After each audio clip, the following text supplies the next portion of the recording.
നൈസിൽ കൊഴുവ കറിയും കുറച്ച് തൈരും കപ്പയും ആ വറുത്ത കൊഴുവയും അതിൽ വെള്ളം വന്നിട്ട് വയ്യ.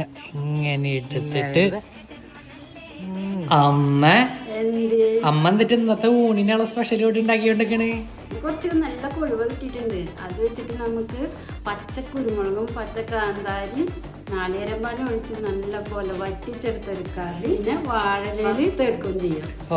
പൊളിക്കും കേൾക്കുമ്പോ തന്നെ വായിൽ വെള്ളം വരുന്നു. അപ്പൊ വേഗം ഉണ്ടാക്കി. അതിനായിട്ട് നമുക്ക് തേങ്ങയുടെ 2-ാം പാല് വെച്ചു. അതിലേക്ക് മഞ്ഞൾപ്പൊടി ഇട്ട് കൊടുക്കണം, മുളക് പൊടി ആവശ്യത്തിന്, മല്ലിപ്പൊടി ഇട്ട് കൊടുക്കണം, ഉപ്പിട്ട് കൊടുക്കണം, ഇഞ്ചി വെളുത്തുള്ളി ചെറിയുള്ളി പച്ചക്കാന്താരി പച്ചക്കുരുമുളക് ഒക്കെ ചതച്ചത്, കറിവേപ്പില, ആവശ്യത്തിന് കൊടംപുളി ഇട്ട് കുറച്ച് തിളച്ച് വറ്റി കഴിഞ്ഞിട്ട് മീൻ ഇട്ട് ഇതിലേക്ക് 1-ാം പാല് വെച്ചു. അപ്പൊ കറി വറ്റി വന്നിട്ടുണ്ട്. നമുക്കിത് ഒഴിച്ചു.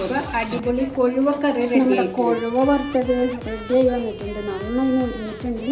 നമുക്ക് ഊണ് കഴിക്കാം.